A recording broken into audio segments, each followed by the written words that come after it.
11. Let's watch a movie. Sure, what kind of movie? How about Harry Potter? Nah, how about we watch Airplanes?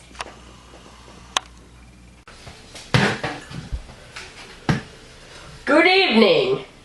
Today we will be learning about the use of aircraft in World War I. At the beginning of the war, planes were used to scout enemy placements and troop movements. A pilot would fly the plane and take notes, or sometimes a photographer or observer would ride along with the pilot. These early planes were unarmed until recon planes from opposing sides began to fly in the same airspace and see each other flying by. A lovely day for flying it is.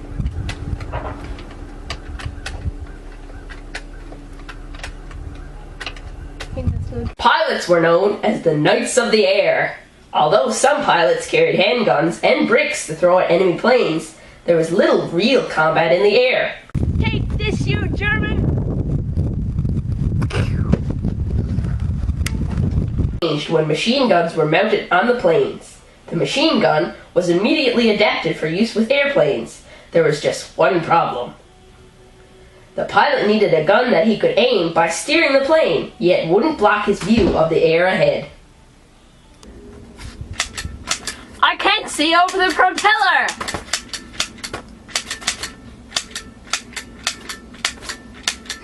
Airplanes, unlike tanks, have large propellers, spinning in front of the pilot. There was no room for a machine gun unless it went over the propeller, and then the pilot couldn't see when they were flying. Battles often became personal, and pilots built reputations upon their ability to maneuver in the air. Manfred von Richthofen, Germany's greatest ace, became known as the Red Baron. Captain Roy Brown, a Canadian, became famous for shooting him down. I'm the Red Baron. I'm the greatest ace.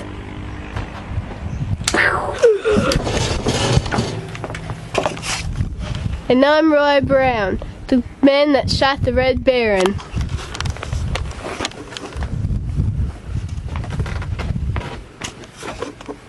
This invention, the war in the air began. Since airplanes had become the eyes of the armies, shooting enemy planes down could leave the enemy blind. Most airplanes were used for recon missions only.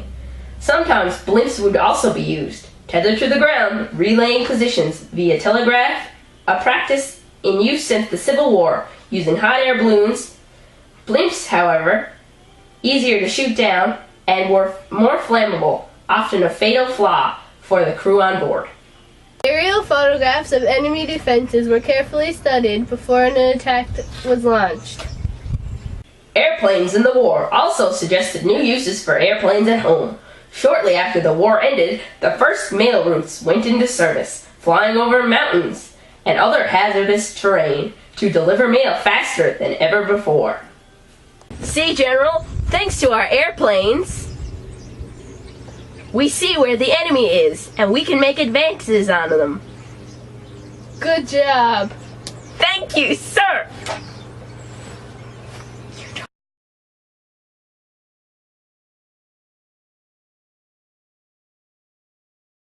Military aviation technology made rapid advances over the course of the war, and the planes became more numerous, durable, and powerful.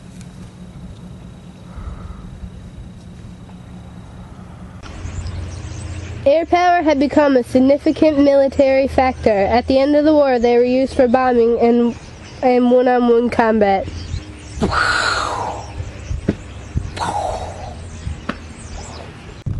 Time to bomb the Germans!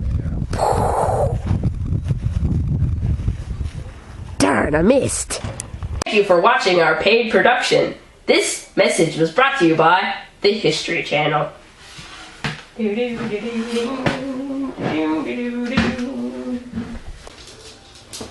Thank you for recommending that wonderful documentary about the use of World War I planes. No problem, man.